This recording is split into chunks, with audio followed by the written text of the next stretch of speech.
Good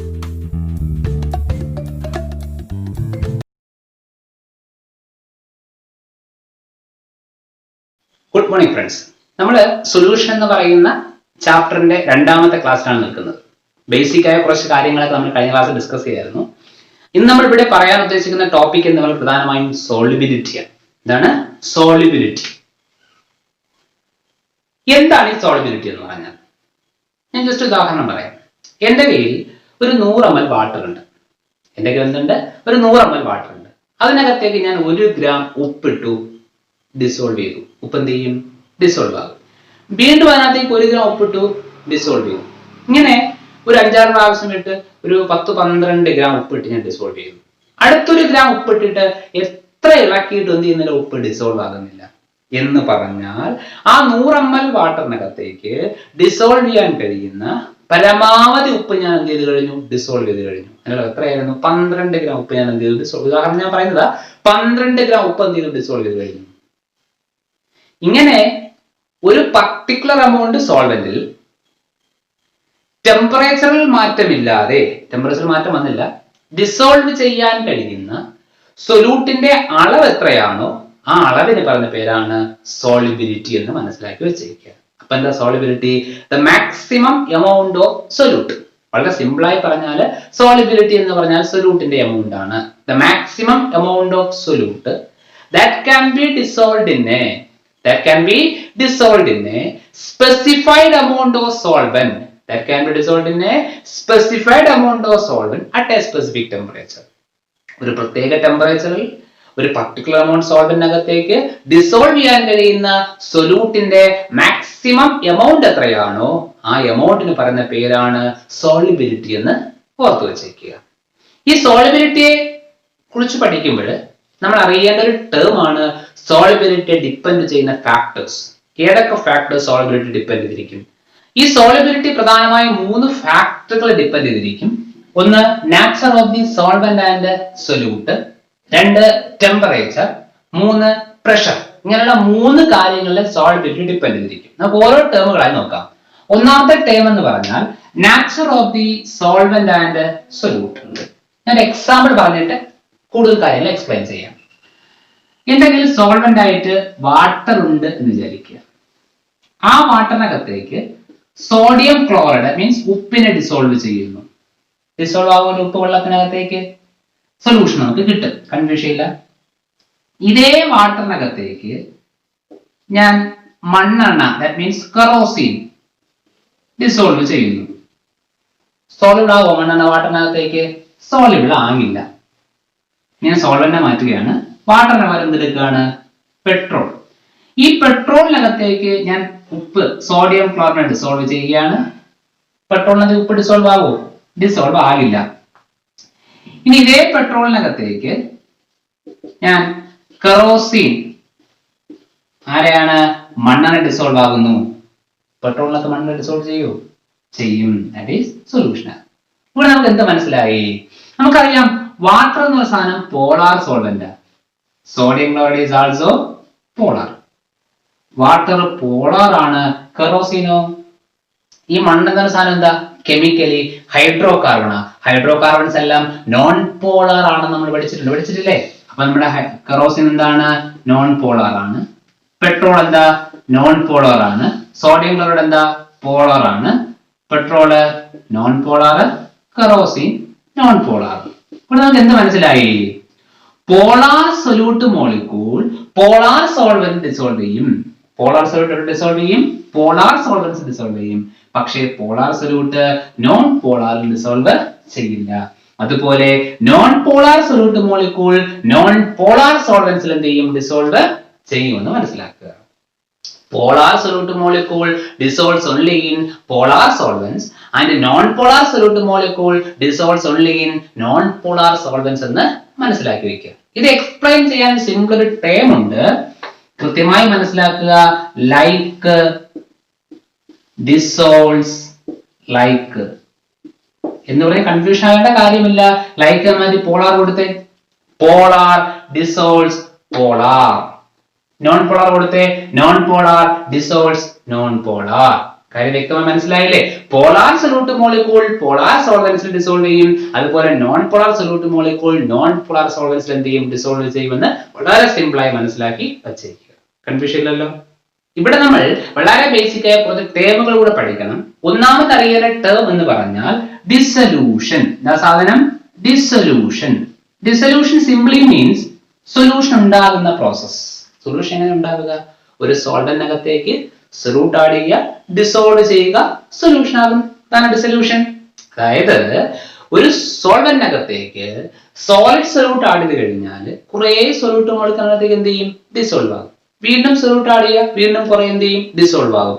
ഇങ്ങനെ solute add ചെയ്ത് വരുമ്പം അതിന്റെ കോൺസെൻട്രേഷൻ എന്ത് ചെയ്യും? സൊല്യൂട്ടിന്റെ കോൺസെൻട്രേഷൻ കൂടി വരും. അപ്പം ഒരു സോൾവെന്റിനകത്തേക്ക് സോളിഡ് സൊല്യൂട്ട് ആഡ് ചെയ്യുമ്പോൾ സൊല്യൂട്ട് മോളിക്കൂൾ ഡിസോൾവ് ചെയ്യുകയും അതിന്റെ കോൺസെൻട്രേഷൻ ക്രമേണ കൂടുകയും ചെയ്യുന്ന പ്രക്രിയയാണ് dissolution.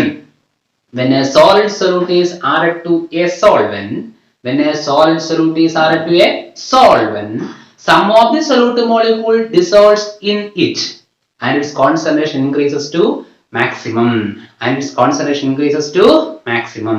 This phenomenon is known as dissolution എന്ന് ഓർത്തു വയ്ക്കുക. കൺഫ്യൂഷൻ ഇല്ലല്ലോ? രണ്ടാമത് അറിയേണ്ട ടേം ക്രിസ്റ്റലൈസേഷൻ. എന്താണ്? ക്രിസ്റ്റലൈസേഷൻ. എന്റെ കയ്യിൽ ഒരു സൊല്യൂഷൻ ഉണ്ട് എന്ന് വിചാരിക്കാം. Salt solution. 100 ml വാട്ടറിനകത്തേക്ക് ഞാൻ എന്ത് ചെയ്തു? സോഡിയം ക്ലോറൈഡ് ഉപ്പിനെ ആഡ് ചെയ്ത് ഡിസോൾവ് ചെയ്ത് സൊല്യൂഷൻ ആക്കി. അതിനകത്തേക്ക് ഞാൻ വീണ്ടും സോഡിയം ക്ലോറൈഡ് അതായത് സൊല്യൂട്ടിനെ ആഡ് ചെയ്യുന്നു. സൊല്യൂഷൻ അകത്ത് സൊല്യൂട്ട് ഉണ്ട്, നമ്മൾ ആഡ് ചെയ്ത സാധനവും സൊല്യൂട്ട്. ഇവർ തമ്മിൽ എന്ത് ചെയ്യും? കൊളൈഡ് ചെയ്യും, എന്നിട്ട് അടിഞ്ഞു കൂടും. ആ പ്രക്രിയയാണ് ക്രിസ്റ്റലൈസേഷൻ. അതായത് ഒരു സൊല്യൂഷനകത്തേക്ക് വീണ്ടും സൊല്യൂട്ട് പാർട്ടിക്കിളിനെ ആഡ് ചെയ്ത് കഴിഞ്ഞാൽ സൊല്യൂഷൻ അകത്തുള്ള സൊല്യൂട്ട് പാർട്ടിക്കിളും നമ്മൾ ആഡ് ചെയ്ത സൊല്യൂട്ട് പാർട്ടിക്കിളും തമ്മിൽ എന്ത് ചെയ്യും? കൊളൈഡ് ചെയ്തിട്ട് സെപ്പറേറ്റ്സ് ഔട്ട്, അടിഞ്ഞു കൂടും. ആ പ്രക്രിയക്കുള്ള പേരാണ് crystallisation. When a solid solute is added to a solution,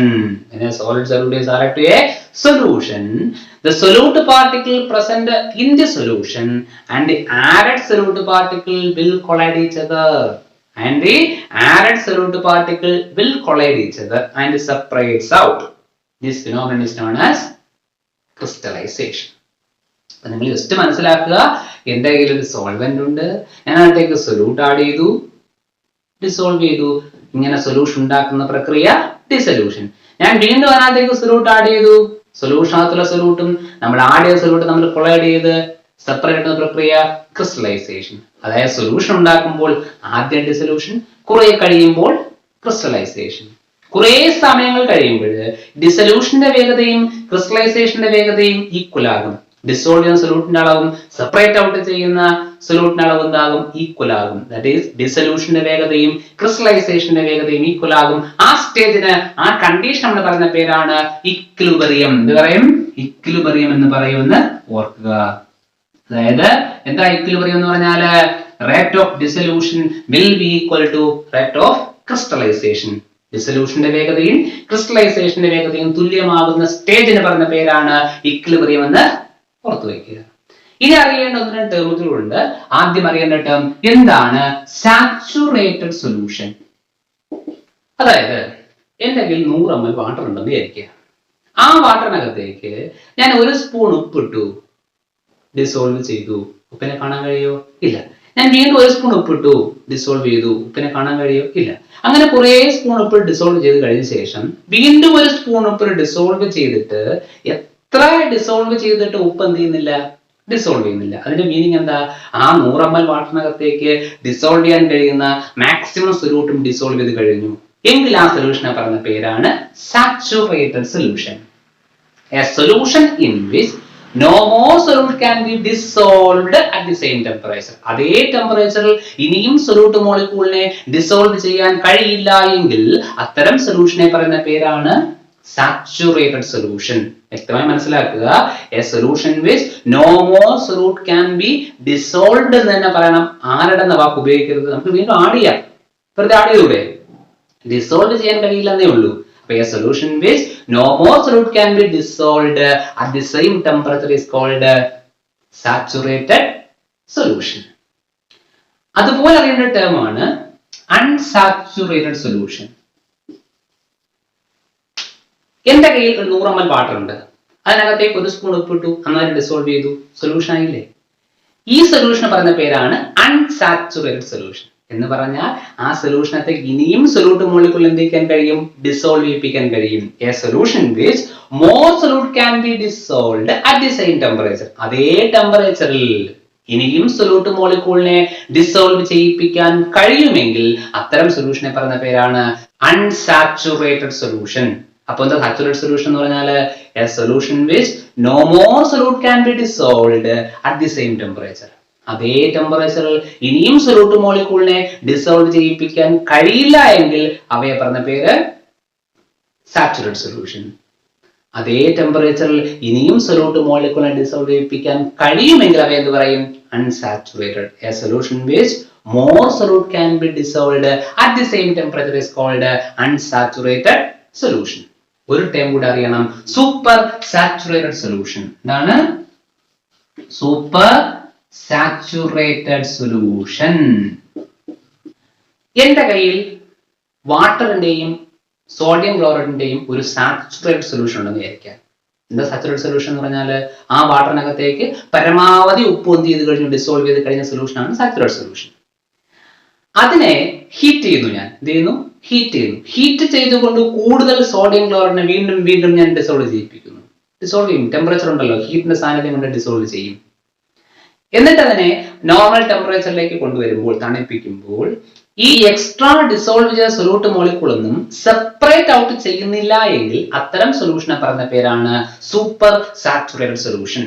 അതായത് ഒരു സാച്ചുറേറ്റഡ് സൊല്യൂഷനകത്തേക്ക് ടെമ്പറേച്ചർ അല്ലെങ്കിൽ ഹീറ്റ് അപ്ലൈ ചെയ്തുകൊണ്ട് കൂടുതൽ സൊല്യൂട്ട് മോളിക്കൂളിനെ ഡിസോൾവ് ചെയ്യിപ്പിക്കുകയും നോർമൽ ടെമ്പറേച്ചറിലേക്ക് വരുമ്പോൾ ഈ സൊല്യൂട്ട് മോളിക്കൂൾ സെപ്പറേറ്റ് ഔട്ട് ചെയ്യുകയും ചെയ്യുന്നില്ല എങ്കിൽ അവയെ പറയുന്ന പേരാണ് സൂപ്പർ സാച്ചുറേറ്റഡ് സൊല്യൂഷൻ.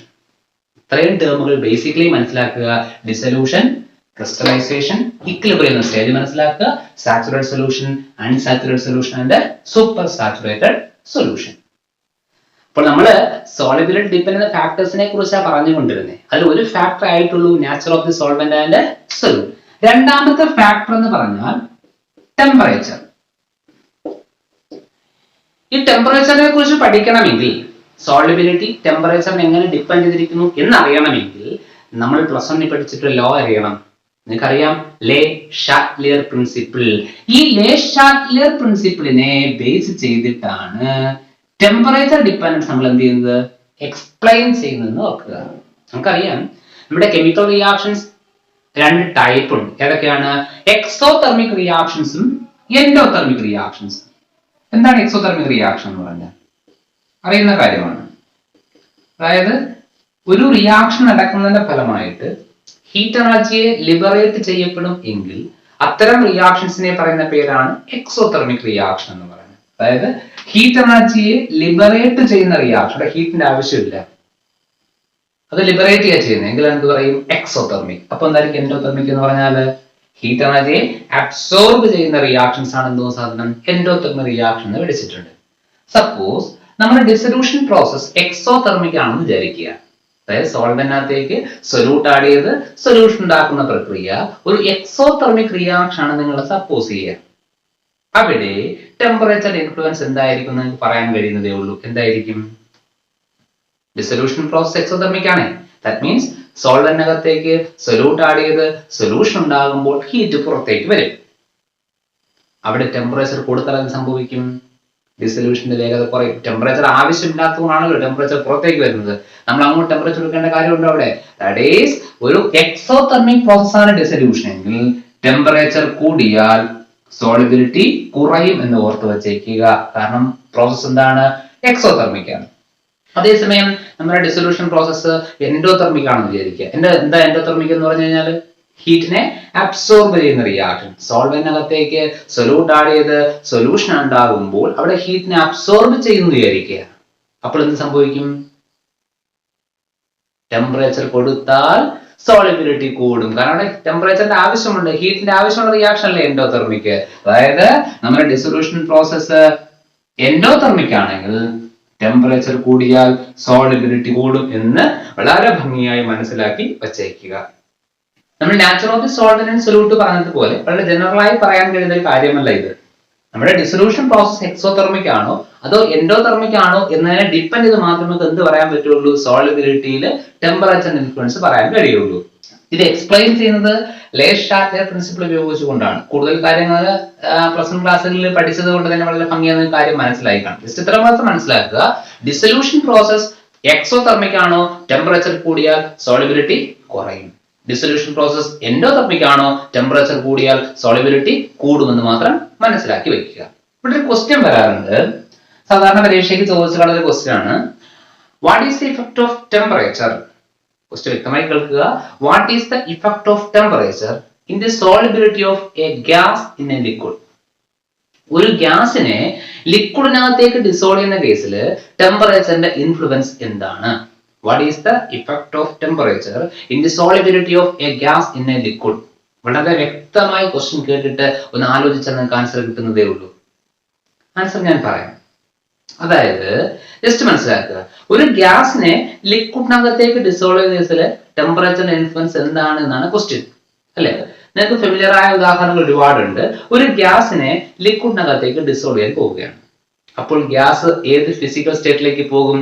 ലിക്വിഡിലേക്ക് പോകില്ലേ? കാരണം ഗ്യാസ് ഇവിടെ ഡിസോൾവ് ചെയ്യാണ്, ലിക്വിഡിനകത്തേക്ക് ഡിസോൾവ് ചെയ്യാണ്. ഗ്യാസ് ഏത് ഫിസിക്കൽ സ്റ്റേറ്റിലേക്ക് കൺവേർട്ട് ചെയ്യപ്പെടും? ലിക്വിഡ് സ്റ്റേറ്റിലേക്ക് കൺവേർട്ട് ചെയ്യപ്പെടുകയല്ലേ? ഗ്യാസ് ലിക്വിഡായി മാറുന്ന പ്രക്രിയ പറയുന്ന പേര് ലിക്വിഫാക്ഷൻ എന്ന് പറയാം, അല്ലെങ്കിൽ സിമ്പിൾ ആയി പറഞ്ഞാൽ കണ്ടൻസേഷൻ സിമിലർ ആണെന്ന് പറയാം. അതായത് ഒരു ഗ്യാസിനെ ലിക്വിഡിനകത്തേക്ക് ഡിസോൾവ് ചെയ്യുന്ന പ്രോസസ് എന്ന് പറഞ്ഞാൽ സിമിലർ ടു കണ്ടൻസേഷൻ. ആർക്ക് സിമിലർ ആയിരിക്കും? കണ്ടൻസേഷന് സിമിലർ ആയിരിക്കുമെന്ന് ഓർക്കുക. ആർക്ക് സിമിലർ ആയിരിക്കും? കണ്ടൻസേഷന് സിമിലർ ആയിരിക്കും. എപ്പോഴും മനസ്സിലാക്കുക, condensation is an exothermic process. Condensation എന്താണ്? എക്സോതെർമിക് പ്രോസസ് ആണ്. അറിയില്ലേ? ഗ്യാസിനെ ലിക്വിഡിലേക്ക് മാറ്റണം, എന്ത് ചെയ്യണം? ടെമ്പറേച്ചർ കുറയ്ക്കുകയല്ലേ ചെയ്യേണ്ടത്. ദാറ്റ് ഈസ് കണ്ടൻസേഷൻ എന്ന സാധനം എന്താണ്? എക്സോതെർമിക് പ്രോസസ് ആണ്. For an exothermic process, as the temperature increases, solubility decreases. ഇത്രയും കാര്യങ്ങൾ ചേർത്ത് ഒരു ആൻസർ ആക്കി പറഞ്ഞാൽ നമ്മൾ ചോദിച്ച ക്വസ്റ്റ്യൻ ആൻസർ ആയി. ക്വസ്റ്റ്യൻ എന്തായിരുന്നു? ഒരു ഗ്യാസിനെ ലിക്വിഡിനകത്തേക്ക് ഡിസോൾവ് ചെയ്യുന്ന കേസില് ടെമ്പറേച്ചറിന്റെ സ്വാധീനം എന്താണ്? പറയേണ്ട കാര്യങ്ങൾ. ഒന്നാമത്തെ point, the solubility of a gas in a liquid is similar to condensation. ഒരു ഗ്യാസ് ലിക്വിഡിനകത്തേക്ക് സോളിബിൾ ആകുന്ന പ്രോസസ് കണ്ടൻസേഷൻ സിമിലർ ആണ്. Second point, condensation is always an exothermic process. Therefore, as the temperature increases, solubility decreases. വളരെ simple അല്ലേ? Solubility depend ചെയ്യുന്ന മൂന്നാമത്തെ factor ഏതാണെന്ന് ചോദിച്ചു കഴിഞ്ഞാൽ പ്രഷർ. നമ്മൾ ടെമ്പറേച്ചർ പറഞ്ഞതുപോലെ പ്രഷറിന്റെ ഇൻഫ്ലുവൻസ് പറയുന്നതും ആരെ ഡിപ്പെൻഡ് ചെയ്തിട്ടാണ്? ലെ-ഷാറ്റ്ലർ പ്രിൻസിപ്പിളിനെ ഡിപ്പെൻഡ് ചെയ്തിട്ടാണ് എന്ന് ഓർക്കുക. അപ്പൊ രണ്ട് ക്വസ്റ്റ്യൻ ഞാൻ ഇവിടെ ചോദിക്കാം. രണ്ട് ക്വസ്റ്റ്യൻസ് മാത്രമേ എടുത്തുള്ളൂ. What is the effect of pressure in the solubility of a solid in a liquid? വ്യക്തമായ കാര്യം മനസ്സിലായിട്ടുണ്ടാകും. What is the effect of pressure in the solubility of a solid in a liquid? ഒരു സോളിഡിനെ ലിക്വിഡിനകത്തേക്ക് dissolve ചെയ്യുന്ന കേസിലെ പ്രഷറിന്റെ influence എന്താണ്? വ്യക്തമായി ആലോചിച്ചാൽ നിങ്ങൾക്ക് കെമിസ്ട്രിയുടെ അടിസ്ഥാന തത്വങ്ങൾ അറിയാമെങ്കിൽ വളരെ സിമ്പിൾ ആയി പറയാൻ കഴിയുന്ന ആൻസർ ആണ്. What is the effect of pressure in the solubility of solid in a liquid? Answer അറിയില്ലേ? അറിയാവോ? ആൻസർ ഞാൻ പറയാം. There is no effect. Pressure has no influence in the solubility of a solid in a liquid. Why? എന്തുകൊണ്ടാ? വ്യക്തമായ കാര്യം നിങ്ങൾ പഠിച്ചിട്ടുണ്ട്. Pressure influence ചെയ്യണമെങ്കിൽ അവിടുത്തെ ഒരു കമ്പോണന്റ് എങ്കിലും എന്തായിരിക്കണം? ഗ്യാസ് ആയിരിക്കണം. ഗ്യാസിന്റെ റിയാക്ഷനിൽ മാത്രമേ ആർക്ക് സ്വാധീനമുള്ളൂ? പ്രഷറിന് സ്വാധീനമുള്ളൂ. ഞാൻ ചോദിച്ച ക്വസ്റ്റ്യൻ എന്താണ്? What is the effect of pressure in the solubility of a solid in a liquid? സോളിഡും ലിക്വിഡും അല്ലേ കമ്പോണന്റുകൾ, ഗ്യാസ് അല്ലല്ലോ. അപ്പൊ അതുകൊണ്ട് തന്നെ pressure has no influence in the solubility of a solid in a liquid. ഒരു സോളിഡിനെ ലിക്വിഡിനകത്തേക്ക് ഡിസോൾവ് ചെയ്യുന്ന കേസില് പ്രഷറിന് എന്തില്ല? ഇൻഫ്ലുവൻസ് ഇല്ല എന്ന് മനസ്സിലാക്കി വെക്കുക. Pressure has no influence in the solubility of solid in a liquid because solids and liquids are less compressible. ഇവിടെ പറയുന്ന ആൻസർ അങ്ങനെയാണ്. solids and liquids are less compressible. നിങ്ങൾ മനസ്സിലാക്കുക, പ്രഷർ ഇൻഫ്ലുവൻസ് ചെയ്യണമെങ്കിൽ അതിലെ ഒരു കമ്പോണന്റ് എങ്കിലും ഗ്യാസ് ആയിരിക്കണം. ഗ്യാസിനെ മാത്രം നമുക്ക് എന്ത് ചെയ്യാൻ പറ്റുള്ളൂ? കംപ്രസ് ചെയ്യിപ്പിക്കാൻ കഴിയുള്ളൂ. നിങ്ങൾക്കറിയാം, കംപ്രസ് ചെയ്യാൻ കഴിയുന്ന ഗ്യാസിനെ മാത്രമേ ആര് ഇൻഫ്ലുവൻസ് ചെയ്യാറുള്ളൂ? പ്രഷർ. അപ്പൊ ഇവിടെയുള്ള സാധനം സോളിഡ് ലിക്വിഡ് അല്ലേ? therefore pressure has no influence. കാര്യം ഇവിടുത്തെ കിട്ടിയില്ലേ? ഇവിടുത്തെ ക്വസ്റ്റ്യന്റെ ആൻസർ ഇതാണ്.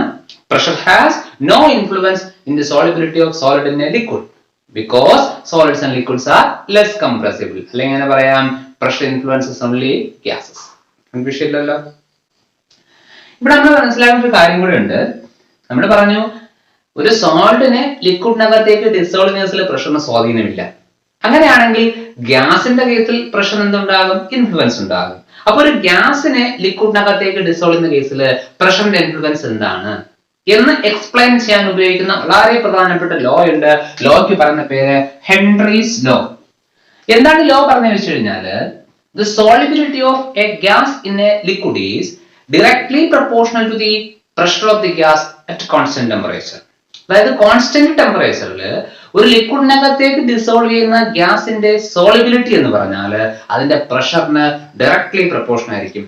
വളരെ സിമ്പിൾ ആയി പറഞ്ഞാല് solubility directly proportional to pressure. Solubility of a gas is directly proportional to pressure at constant temperature. ഇപ്പോൾ എന്താ പറഞ്ഞിരിക്കുന്നത്? At constant temperature, solubility of a gas. Solubility means maximum amount of solute അല്ലേ solubility? നേരത്തെ പറഞ്ഞ amount ആണ്. Maximum amount of solute is directly proportional to solubility of a gas is directly proportional to pressure of the gas at constant temperature. Proportionality മാറ്റമല്ലോ, എന്ത് ചെയ്യുക? Proportionality constant കൊടുക്കുക. That is m equal to, ഇവിടെ കൊടുക്കുന്ന constant k ആണ്. Henry's law ആയതുകൊണ്ട് kh into p. ഇവിടെ kh നെ പറയുന്ന പേര് ഹെൻറീസ് ലോ കോൺസ്റ്റന്റ്. ഇത് പറയും ഹെൻറീസ് ലോ കോൺസ്റ്റന്റ്. വ്യക്തമായി ഓർക്കേണ്ട പോയിന്റ് എന്ന് പറഞ്ഞാൽ whose value depends upon the nature of the gas. ആരെ ഡിപ്പെൻഡ് ചെയ്തിരിക്കും? ഗ്യാസിന്റെ നാച്ചറിനെ ഡിപ്പെൻഡ് ചെയ്തുകൊണ്ട് അതിന്റെ വാല്യൂ മാറിക്കൊണ്ടിരിക്കും. ഒരു എപ്പോഴും ഒരു ഫിക്സഡ് കോൺസ്റ്റന്റ് അല്ല kh-ന്റേത്. kh-ന്റെ വാല്യൂ ആരെ ഡിപ്പെൻഡ് ചെയ്തിരിക്കും? ഗ്യാസിന്റെ നാച്ചറിനെ ഡിപ്പെൻഡ് ചെയ്തിരിക്കും എന്ന് ഓർക്കുക. അപ്പൊ ഈ ഹെൻറിക്ക് കോണ്ടംപററി ആയിട്ട് ഹെൻറിയുടെ സമകാലീനനായ ഒരു ശാസ്ത്രജ്ഞനായിരുന്നു Dalton. Dalton's law of partial pressure നിങ്ങൾ പഠിച്ചിട്ടുണ്ട്. ഈ ഡാൾട്ടന്റെ ലോയുമായി കമ്പൈൻ ചെയ്തുകൊണ്ട് ഹെൻറീസ് ലോയ്ക്ക് പുതിയൊരു ഡെഫിനിഷൻ കൊടുക്കാനായിട്ട് നമുക്ക് കഴിയും. ആ ഡെഫിനിഷൻ ഇങ്ങനെയാണ് പറയുന്നത്: the partial pressure of the gas in vapor phase, the partial pressure of the gas in vapor phase is directly proportional to the mole fraction of the gas in solution phase. വളരെ കൃത്യമായി പഠിക്കുക. On combining with the Dalton's law of partial pressure, Henry's law can be stated as partial pressure of the gas. Partial pressure of the gas in vapor phase is directly proportional to the mole fraction of the gas in solution phase. Vapour ഫേസിലെ ഗ്യാസിന്റെ partial pressure എന്ന് പറഞ്ഞാൽ is directly proportional to the mole fraction of the gas in solution phase. അതായത് ഇവിടെ mole fraction measure ചെയ്യുന്ന solution ഫേസിലും pressure എവിടെ measure ചെയ്യുക? വേപ്പർ ഫേസിലുമാണ് എന്ന് ഓർക്കുക. അതായത് വേപ്പർ ഫേസിലെ പാർഷ്യൽ പ്രഷർ എന്ന് പറഞ്ഞാൽ സൊല്യൂഷൻ ഫേസിലെ മോൾ ഫ്രാക്ഷന് ഡയറക്ട്ലി പ്രൊപ്പോർഷണൽ ആയിരിക്കും. ആരുടെ? ഗ്യാസിന്റെ. അപ്പൊ ജസ്റ്റ് ഇത്രയും മനസ്സിലാക്കുക. ഒരുപാട് കാര്യങ്ങൾ പറഞ്ഞു പോയെന്നേ ഉള്ളൂ. ഹെൻറീസ് ലോയുടെ ആദ്യത്തെ ഡെഫിനിഷൻ എന്താണ്? According to Henry's law, solubility of a gas in a liquid is directly proportional to the pressure of the gas. Simple ആയിട്ട് ഓർക്കാൻ പറ്റില്ലേ? ഈ ഹെൻറീസ് ലോയെ ഡോൾട്ടന്റെ ലോയുമായിട്ട് കമ്പൈൻ ചെയ്ത് നമുക്ക് എങ്ങനെ പറയാം? Partial pressure of the gas in vapour face. Partial pressure of the gas in vapor phase is directly proportional to the mole fraction of the gas in solution phase. ഇവിടെ proportionality മാറ്റി കൂടെ എങ്ങനെ എഴുതാം? P equal to proportionality constant എടുത്തൂടെ? എന്താ constant? k. Henry's ആയതുകൊണ്ട് kh into pi. ഓർക്കാൻ പറ്റുമല്ലോ? വളരെ സിമ്പിൾ അല്ലേ? അപ്പൊ ഈ കാര്യങ്ങൾ ചേർത്തുകൊണ്ട് നമുക്ക് വേണമെങ്കിൽ ഹെൻറീസിലേക്ക് ഒരു ഗ്രാഫിക് റെപ്രസെന്റേഷൻ കൊടുക്കാൻ കഴിയും. ചെയ്യാൻ പറ്റുന്ന കാര്യങ്ങളേ ഉള്ളൂ. എക്സ് ആക്സിസില് മോൾ ഫ്രാക്ഷൻ, y ആക്സിസില് പാർഷ്യൽ പ്രഷർ. നമുക്കറിയാം മോൾ ഫ്രാക്ഷനും പാർഷ്യൽ പ്രഷറും ഡയറക്ട്ലി പ്രൊപ്പോർഷണൽ ആണ്. അതുകൊണ്ട് തന്നെ ഗ്രാഫ് എന്തായിരിക്കും? Straight line starting from origin ആയിരിക്കും എന്ന് മനസ്സിലാക്കുക. ഗ്രാഫ് എന്തായിരിക്കും? Straight line starting from origin. വളരെ സിമ്പിൾ ആണ്, ഒന്നുമില്ല. ഒരു ഗ്രാഫ് പ്ലോട്ട് ചെയ്തു. X axis mole fraction, y axis partial pressure. രണ്ടും ഡയറക്ട്ലി പ്രൊപ്പോർഷണൽ ആയതുകൊണ്ട് തന്നെ ഗ്രാഫ് എന്തായിരിക്കും? Straight line starting from origin. Simple അല്ലേ? ഓർത്തുകൂടെ ഹെൻറീസ് ലോ വളരെ പ്രധാനപ്പെട്ടതാണ്. Henry's law. അപ്പൊ അടുത്ത് നമുക്ക് നോക്കേണ്ട ടോപ്പിക് എന്ന് പറഞ്ഞാൽ ആപ്ലിക്കേഷൻ ഓഫ് ഹെൻറീസ് ലോ. ഈ ഹെൻറീസ് ലോയുടെ ആപ്ലിക്കേഷൻ എന്താണ്? പ്രധാനപ്പെട്ട ടോപ്പിക് ആണ് ഹെൻറീസ് ലോയുടെ ആപ്ലിക്കേഷൻ. ഒന്നാമത്തെ ആപ്ലിക്കേഷൻ എന്ന് പറഞ്ഞാൽ സോഡ വാട്ടറിന്റെ പ്രിപ്പറേഷൻ. നിങ്ങൾക്കറിയാം സോഡ വാട്ടർ എങ്ങനെ പ്രിപ്പയർ ചെയ്യുന്നത്? കാർബൺ ഡൈ ഓക്സൈഡ് ഗ്യാസിനെ വാട്ടറിനകത്തേക്ക് ഡിസോൾവ് ചെയ്യണം. വെറുതെ ഡിസോൾവ് ചെയ്താൽ പോരാ, ഹൈ പ്രഷർ അപ്ലൈ ചെയ്യണം അല്ലേ?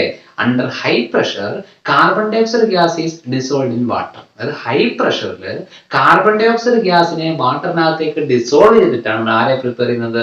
സോഡ വാട്ടറിനെ പ്രിപ്പയർ ചെയ്യുന്നത്. അവിടെ എന്തിനാ ഹൈ പ്രഷർ ഉപയോഗിക്കുന്നത്? According to Henry's law, pressure കൂടിയാൽ ആരും കൂടും? സോളിബിലിറ്റി കൂടും. ഹൈ പ്രഷർ അപ്ലൈ ചെയ്ത് കഴിഞ്ഞാൽ കൂടുതൽ കാർബൺ ഡൈ ഓക്സൈഡ് ഗ്യാസ് നമുക്ക് വാട്ടറിനകത്തേക്ക് ഡിസോൾവ് ചെയ്യിക്കാൻ സാധിക്കുമെന്ന് മനസ്സിലാക്കി വെക്കുക. According to Henry's law, pressure കൂടിയാൽ എന്ത് കൂടും? സോളിബിലിറ്റി കൂടും. അതായത് സോഡ വാട്ടറിന്റെ പ്രിപ്പറേഷനകത്ത് ആരുടെ ആപ്ലിക്കേഷൻ ഉണ്ട്? ഹെൻറീസ് ലോയുടെ ആപ്ലിക്കേഷൻ ഉണ്ട്. സോഡ വാട്ടർ എങ്ങനെ പ്രിപ്പയർ ചെയ്യുന്നത്? By dissolving carbon dioxide gas in water under high pressure.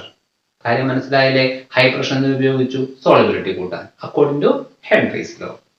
ഇനി നിങ്ങൾക്കറിയാം ശ്വസന പ്രക്രിയ നമ്മൾ എങ്ങനെയാ റെസ്പയർ ചെയ്യുന്നത്?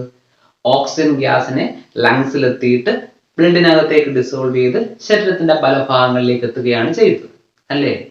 ഓക്സിജൻ ഗ്യാസ് ലങ്സിലെത്തിയിട്ട് ബ്ലഡിനകത്തേക്ക് ലങ്സിനകത്തുള്ള ബ്ലഡിനകത്തേക്ക് ഡിസോൾവ് ചെയ്ത് ശരീരത്തിന്റെ പല ഭാഗങ്ങളിൽ എത്തുകയാണ് ചെയ്യുന്നത്. പഠിച്ചിട്ടുണ്ടാകുമല്ലോ. ഉപയോഗശേഷം കാർബൺ ഡൈ ഓക്സൈഡ് എന്ത് ചെയ്യും? ലങ്സിൽ തിരികെ എത്തി പുറത്തേക്ക് വിടും. ഇതൊക്കെ നിങ്ങൾ ബയോളജിയിൽ പഠിച്ചിട്ടുള്ള കാര്യങ്ങളാണ് അല്ലെ? അപ്പൊ റെസ്പയർ ചെയ്യണമെങ്കിൽ വളരെ സിമ്പിളായി പറഞ്ഞാല് ഓക്സിജൻ ഗ്യാസ് ബ്ലഡിനകത്തേക്ക് എന്ത് ചെയ്യണം? ഡിസോൾവ് ചെയ്യപ്പെടണം. ഓക്സിജൻ ഗ്യാസ് എന്ത് ചെയ്യണം?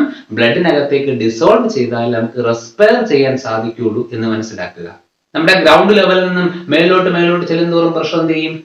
കുറഞ്ഞു വരികയാണ്. അപ്പൊ നമ്മുടെ ആൾട്ടിറ്റ്യൂഡ് ക്ലൈംബേഴ്സ്, പർവ്വതാരോഹകർ മുകളിലോട്ട് ചെല്ലുമ്പോൾ പ്രഷർ കുറഞ്ഞു വരികയല്ലേ? പ്രഷർ കുറയുകയാണെങ്കിൽ അറ്റ്മോസ്ഫിയറിലെ ഗ്യാസ് ബ്ലഡിനകത്തേക്ക് വളരെ വേഗം ഡിസോൾവ് ചെയ്യില്ല. According to Henry's law, pressure കുറഞ്ഞാൽ സോളിബിലിറ്റി കുറയും. മുകളിലോട്ടും പ്രഷർ കുറയല്ലേ? പ്രഷർ കുറയുന്നതിന്റെ ഫലമായിട്ട് ബ്ലഡിനകത്തേക്ക് ആരും ഡിസോൾവ് ആകില്ല? ഓക്സിജൻ ഡിസോൾവ് ആകില്ല.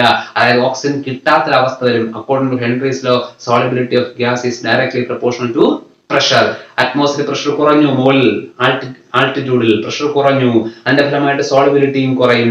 സോളിബിലിറ്റി കുറഞ്ഞാൽ നമ്മുടെ ശരീരത്തിന് ആവശ്യമായ ഓക്സിജൻ കിട്ടാതെ വരും. ഓക്സിജൻ കിട്ടാതെ നമുക്ക് തിങ്ക് ചെയ്യാനോ പ്രവർത്തിക്കാനുള്ള കപ്പാസിറ്റി കുറയും. സ്റ്റാർവേഷൻ ഓഫ് ഓക്സിജൻ ഉണ്ടാകും. ആ കണ്ടീഷൻ പറഞ്ഞ പേരാണ് അനോക്സിയ എന്ന് പറയും. അനോക്സിയ. രണ്ടാമത്തെ ആപ്ലിക്കേഷൻ അതാണ്. Altitude climbers, പർവ്വതാരോഹകർ. ജസ്റ്റ് മനസ്സിലാക്കുക, മുകളിലേക്ക് ചെല്ലുന്തോറും അറ്റ്മോസ്ഫിയർ പ്രഷർ എന്ത് ചെയ്യും? നമ്മുടെ ഗ്രൗണ്ട് ലെവലിനേക്കാൾ കുറവായിരിക്കും. ഗ്രൗണ്ട് ലെവലിന് കുറവാകുമ്പോൾ എന്താണ്? പ്രഷർ കുറവാകുന്നതിന്റെ ഫലമായിട്ട് അറ്റ്മോസ്ഫിയറിൽ പ്രസന്റ് ആയിരിക്കുന്ന ഓക്സിജൻ ബ്ലഡിനകത്തേക്ക് ഡിസോൾവ് ചെയ്യില്ല. അപ്പൊ ഓക്സിജൻ കിട്ടാതെ വരും. Starvation of oxygen. ആ ഒരു ബയോളജിക്കൽ കണ്ടീഷൻ ആണ്. അതിനെ പറയുന്ന പേര് അനോക്സിയ. നമുക്ക് തിങ്ക് ചെയ്യാനോ പ്രവർത്തിക്കാനുള്ള ഒരു കപ്പാസിറ്റി നഷ്ടപ്പെട്ടു പോകും. ഇതൊക്കെ ഒഴിവാക്കാനായിട്ടാണ് നമ്മൾ എന്ത് ചെയ്യുന്നത്? ഓക്സിജൻ സിലിണ്ടറും അതുപോലെ സംവിധാനങ്ങളും ഒക്കെ കൊണ്ടുപോകുന്നത് ഓർക്കുക. ഇൻഹേൽ ചെയ്യാൻ ആവശ്യമായ സംവിധാനം കൊണ്ടുപോകുന്നത് ഈ അനോക്സിയ എന്നുള്ള ബയോളജിക്കൽ കണ്ടീഷൻ ഒഴിവാക്കാണ്. ഇതൊരു ബയോളജിക്കൽ കണ്ടീഷൻ ആണെന്ന് മനസ്സിലാക്കുക. ഒരു ബയോളജിക്കൽ കണ്ടീഷൻ ആണ്. അപ്പൊ നമ്മൾ മുകളിലേക്ക് ചെല്ലുമ്പോൾ പ്രഷർ എന്ത് ചെയ്യും? കുറയും. അങ്ങനെയാണെങ്കിൽ നമ്മൾ ഗ്രൗണ്ട് ലെവലിന് താഴേക്ക് പോയി കഴിഞ്ഞാലോ, കടലിനടിയിലേക്ക് പോയി കഴിഞ്ഞാലോ, കേട്ടിട്ടുണ്ടാവുമല്ലോ സ്ക്യൂബ ഡൈവേഴ്സ്, അടിയിലേക്ക് കടലിനടിയിലേക്ക് ചാടി പോകുന്ന ആൾക്കാർ കണ്ടില്ലേ? സ്ക്യൂബ ഡൈവേഴ്സിനെ കുറിച്ച് കേട്ടിട്ടുണ്ടാകും. അപ്പൊ മുകളിലേക്ക് ചെല്ലുമ്പോൾ പ്രഷർ എന്ത് ചെയ്യും? കുറയും. അപ്പൊ താഴോട്ട് ചെല്ലുമ്പോൾ പ്രഷർ എന്ത് ചെയ്യും? കൂടുകയല്ലേ ചെയ്യുന്നത്? പ്രഷർ കൂടുതൽ എന്ത് ചെയ്യും? കൂടുതൽ ഗ്യാസ് നമ്മുടെ ബ്ലഡിനകത്തേക്ക് എന്ത് ചെയ്യും? ഡിസോൾവ് ചെയ്യും. അവിടെ നിങ്ങൾ മനസ്സിലാക്കുക, താഴോട്ട് ചെല്ലുമ്പോൾ നൈട്രജൻ പോലുള്ള മറ്റു ഗ്യാസുകളാണ് അവിടെ കൂടുതൽ, ഏറ്റവും അടിയിലേക്ക് ചെല്ലുമ്പോഴേക്കും. താഴോട്ട് ചെല്ലുമ്പോൾ പ്രഷർ വളരെ കൂടുതലല്ലേ? പ്രഷർ കൂടുതലാകുമ്പോൾ എന്ത് ചെയ്യും? ഈ അറ്റ്മോസ്ഫിയറിലെ ഗ്യാസ് എല്ലാം കൂടെ എന്ത് ചെയ്യും? ബ്ലഡിനകത്തേക്ക് വളരെ വേഗം dissolve. According to Henry's law, as the pressure increases solubility also increases. നമ്മൾ എപ്പോഴും താഴെ ഇരിക്കാൻ പറ്റുമോ? അവരെന്ത് ചെയ്യണം? സർഫസിലേക്ക് വരും. സർഫസിലേക്ക് വരുന്നതനുസരിച്ച് എന്ത് ചെയ്യും? പ്രഷർ ഗ്രാജുവലി ഡിക്രീസ് ചെയ്യും. ഈ ആള് സർഫസിലേക്ക് വരുന്നതനുസരിച്ച് പ്രഷർ ഗ്രാജുവലി എന്ത് ചെയ്യും? ഡിക്രീസ് ചെയ്യും. പ്രഷർ ഗ്രാജുവലി ഡിക്രീസ് ചെയ്യപ്പെടുമ്പോൾ ഈ ബ്ലഡിനകത്തേക്ക് ഡിസോൾവ് ചെയ്ത ഗ്യാസുകളെല്ലാം പെട്ടെന്ന് എന്ത് ചെയ്യണം? റിലീസ് ചെയ്യണം. അതെന്ത് ചെയ്യും? നൈട്രജൻ ബബിൾസുകൾ ബ്ലഡിനകത്തേക്ക് ക്രിയേറ്റ് ചെയ്യാൻ കാരണമാകും. അപ്പൊ പെട്ടെന്ന് നൈട്രജൻ ബബിൾസ് എന്ത് ചെയ്യും? ക്രിയേറ്റ് ചെയ്യും. കാരണം ഗ്രാജുവലി പ്രഷർ റിലീസ് ചെയ്യപ്പെടുകയാണ്, പ്രഷർ കുറയപ്പെടുകയാണ്. അപ്പൊ എന്ത് ചെയ്യണം? ഈ ഗ്യാസിന് വളരെ വേഗം എന്ത് ചെയ്യണം? റിലീസ് ചെയ്യണം. അപ്പൊ ഈ നൈട്രജൻ ഗ്യാസുകൾ എന്ത് ബ്ലഡിനകത്തേക്ക് എന്ത് ചെയ്യും? ബബിളുകളായി ഫോം ചെയ്യും. അത് വളരെ വേഗം നമ്മുടെ കാപ്പിലറീസ്, രക്തധമനികൾ എന്താണ്? പൊട്ടാൻ കാരണമാകും. ഇതൊരു ബയോളജിക്കൽ കണ്ടീഷൻ ആണ്, വളരെ ഡേഞ്ചറസ് ആണ്. പറയുന്ന പേര് ബെൻഡ്. എന്ത് പേര് പറയും? ബെൻഡ്. ഇതും ബയോളജിക്കൽ കണ്ടീഷൻസ് ആണ്. Scuba diverse. അപ്പൊ ഹെൻറീസ് ലോയുടെ മൂന്നാമത്തെ ആപ്ലിക്കേഷൻ ഇതാണ്. അതായത് സ്ക്യൂബ ഡൈവേഴ്സ് ഗ്രൗണ്ട് ലെവലിൽ നിന്ന് താഴേക്ക് പോകുമ്പോൾ അവിടെ പ്രഷർ എന്തായിരിക്കും? വളരെയധികം കൂടുതലായിരിക്കും. പ്രഷർ കൂടുമ്പോൾ എന്ത് ചെയ്യും? അറ്റ്മോസ്ഫിയറിക് ഗ്യാസ് വളരെ വേഗം എന്ത് ചെയ്യും? നമ്മുടെ ബ്ലഡിനകത്തേക്ക് ഡിസോൾവ് ചെയ്യും. അവിടെ നമ്മുടെ സർഫസിലേക്ക് വരുമ്പോഴേക്കും ഈ ബ്ലഡിനകത്തേക്ക് ഡിസോൾവ് ചെയ്ത അറ്റ്മോസ്ഫിയറിക് ഗ്യാസിനെ റിലീസ് ചെയ്യണം. ആ സമയത്ത് വളരെ വേഗം റിലീസ് ചെയ്യുമ്പോൾ ബ്ലഡിനകത്തേക്ക് നൈട്രജൻ ബബിളുകൾ ഫോം ചെയ്യും. അത് നമ്മുടെ കാപ്പിലറീസ് ബ്രേക്ക് ചെയ്യാൻ കാരണമാകും. നമുക്കറിയാം വളരെ വേഗം ബ്ലഡ് റിലീസ് ചെയ്യുക. കാര്യം മനസ്സിലായെന്ന് അറിയില്ല. നമ്മൾ താഴെ മേളിലേക്ക് വരുമ്പോൾ എന്താണ്? ബ്ലഡിനകത്തേക്ക് ഡിസോൾവ് ചെയ്ത ഗ്യാസുകൾ പെട്ടെന്ന് റിലീസ് ചെയ്യണം. പെട്ടെന്ന് റിലീസ് ചെയ്യുന്ന നമ്മുടെ എന്താണ്? ഈ കാപ്പിലറീസ് എന്ത് ചെയ്യപ്പെടും? ബ്ലോക്കുകൾ ക്രിയേറ്റ് ചെയ്യപ്പെടും. ബ്ലോക്കുകൾ ക്രിയേറ്റ് ചെയ്യപ്പെടും. അത് നമ്മുടെ വെയിൻ ബ്രേക്ക് ചെയ്യാൻ കാരണമാകും. ഹൈലി ഡേഞ്ചറസ് ബയോളജിക്കൽ കണ്ടീഷൻ ആണ്, പറയുന്ന പേര് ബെൻഡ്.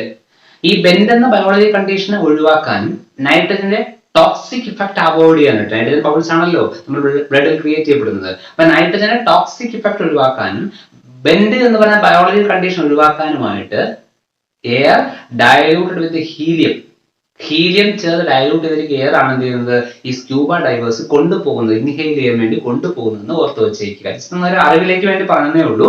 ബെൻഡ് എന്ന് പറയുന്ന ബയോളജിക്കൽ കണ്ടീഷൻ ഹൈലി ഡേഞ്ചറസ് ആണ്, നൈട്രജന്റെ കോൺസെൻട്രേഷൻ ടോക്സിക് ആണ്. അപ്പൊ ഈ രണ്ട് കാര്യങ്ങൾ അവോയ്ഡ് ചെയ്യാനായിട്ട് കൊണ്ടുപോകുന്ന, അതായത് സ്ക്യൂബ ഡൈവേഴ്സ് ഇൻഹെയിൽ ആയിട്ട് കൊണ്ടുപോകുന്ന ഗ്യാസിനകത്ത് എയർ ഡയലൂട്ടഡ് വിത്ത് ഹീലിയം ആണ് സാധാരണ ഗതിയിൽ ഉപയോഗിക്കാറുള്ളത് എന്ന് ഓർത്ത് വെച്ചേക്കുക. അപ്പൊ ഈ മൂന്ന് സ്ഥലങ്ങളിലും ആരുടെ ആപ്ലിക്കേഷൻ ഉണ്ട് എന്ന് ഓർക്കുക?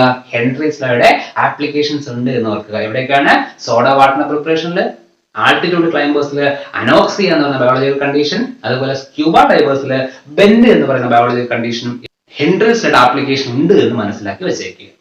ഓക്കെ, ഒരു ചെറിയ ടൈം കൂടെ നോക്കണം. Vapour pressure. എന്താണ് വേപ്പർ പ്രഷർ? ജസ്റ്റ് നോക്കുക. ഞാനൊരു ബീക്കറിനകത്തേക്ക് കുറച്ച് വാട്ടർ എടുക്കുന്നു. ഇതൊരു ബീക്കറാണ്. ബീക്കറിനകത്തേക്ക് എന്തെടുക്കുന്നു? കുറച്ച് വാട്ടർ എടുക്കുന്നു. ഈ ബീക്കറിനെ ഒരു അടപ്പ് കൊണ്ട് അടച്ചു വയ്ക്കുന്നു. കൺഫ്യൂഷൻ ഇല്ലല്ലോ. ഒരു ബീക്കറിൽ കുറച്ച് വാട്ടർ എടുത്തിട്ടുണ്ട്, അത് അടച്ചു വെച്ചിട്ടുണ്ട്. ഇനി ഞാൻ ടെമ്പറേച്ചർ കൊടുത്തുകൊണ്ട് ഈ വാട്ടറിനെ ഹീറ്റ് ചെയ്യിപ്പിക്കുകയാണ്. എന്ത് ചെയ്യും? വാട്ടർ ഹീറ്റ് ആകും. എപ്പോഴാണോ 100 ഡിഗ്രി സെൽഷ്യസ് ആകുന്നത് അപ്പോഴേക്കും വാട്ടർ എന്ത് ചെയ്യാൻ തുടങ്ങും? ബോയിൽ ചെയ്യാൻ തുടങ്ങും. ബോയിൽ എന്ത് ചെയ്യും? വേപ്പർ ആകും. ബോയിൽ എന്തായി മാറും? വേപ്പറായിട്ട് എങ്ങോട്ട് പോകും? മേളിലേക്ക് പോകും. ഈ അടപ്പിരിക്കുന്നവൻ അവിടെ പോയി എന്ത് ചെയ്യും? തട്ടി കണ്ടൻസ് ചെയ്ത് ലിക്വിഡായി മാറും. നിങ്ങൾക്ക് ഫെമിലിയർ ആയ സംഭവമാണ് അല്ലെ? ഞാൻ വീണ്ടും ചൂടാക്കുകയാണ്. ചൂടാക്കുന്നതിന്റെ ഫലമായിട്ട് വീണ്ടും എന്തായി പോയിക്കൊണ്ടിരിക്കും? വേപ്പറായി പോയിക്കൊണ്ടിരിക്കും. മുകളിനകത്തുള്ള ജലകണികകളുടെ എണ്ണം എന്താണ്? കൂടിക്കൊണ്ടിരിക്കും. അവിടെ കണ്ടൻസ് ചെയ്ത് ജലകണികകളായി, വാട്ടർ ഡ്രോപ്പുകളായിട്ട് അവിടെ ഇങ്ങനെ നിൽക്കും. കുറെ സമയം കഴിയുമ്പോൾ എന്ത് ചെയ്യും? ഈ ജലകണികകൾ താഴേക്ക് വരാൻ തുടങ്ങും. നമ്മൾ വീണ്ടും ചൂടാക്കുകയല്ലേ? മേളിലേക്ക് വാട്ടർ വേപ്പറായി പോകും, താഴേക്ക് വന്നുകൊണ്ടിരിക്കും. മുകളിലേക്ക് വാട്ടർ എന്തായി പോകും? വേപ്പറായി പോകും. അവിടെ പോയി കണ്ടൻസ് ലിക്വിഡായി താഴേക്ക് വന്നുകൊണ്ടിരിക്കും. കുറെ സമയങ്ങൾ കഴിയുമ്പോൾ മുകളിലേക്ക് പോകുന്ന വേപ്പറിന്റെ അളവും താഴേക്ക് വന്ന ലിക്വിഡ് അളവ് എന്താകും? ഈക്വൽ ആകും. ഈ കണ്ടീഷൻ പറഞ്ഞ പേരാണ് തെർമോഡൈനാമിക് ഇക്വിലിബ്രിയം എന്ന് പറയും. തെർമോഡൈനാമിക് ഇക്വിലിബ്രിയം എന്ന് പറയും. ഈ ഇക്വിലിബ്രിയം കണ്ടീഷനിൽ മുകളിലേക്ക് പോകുന്ന വേപ്പർ ലിക്വിഡിന്റെ സർഫസിൽ എക്സേർട്ട് ചെയ്യുന്ന പ്രഷർ, അതിന് പറയുന്ന പേരാണ് vapour pressure. The pressure exerted by the vapor. The pressure exerted by the vapor on the surface of the liquid at equilibrium condition. The pressure exerted by the vapor on the surface of the liquid at equilibrium condition is called vapor pressure. വളരെ simple അല്ലേ? വളരെ കൃത്യമായി definition പഠിച്ചു വെച്ചേക്കുക. The pressure exerted by the vapor. The pressure exerted by the vapor എവിടെയാണ്? On the surface of the liquid. എപ്പോഴാണ്? At equilibrium condition is called vapor pressure. ഒരു point കൂടെ പഠിച്ചു വെച്ചേക്കണം. As the temperature increases, vapor pressure also increases. മനസ്സിലാക്കേണ്ട കാര്യം, vapour പ്രഷറും ടെമ്പറേച്ചറും directly proportional ആണെന്ന് മനസ്സിലാക്കുക. As the temperature increases, vapor pressure also increases. കാര്യം വളരെ സിമ്പിൾ അല്ലേ? പിടികിട്ടിയില്ലേ? അപ്പോൾ ഇന്നത്തെ ക്ലാസ്സിൽ പ്രധാനമായും 2 പോയിന്റുകളാണ് ഡിസ്കസ് ചെയ്തത്.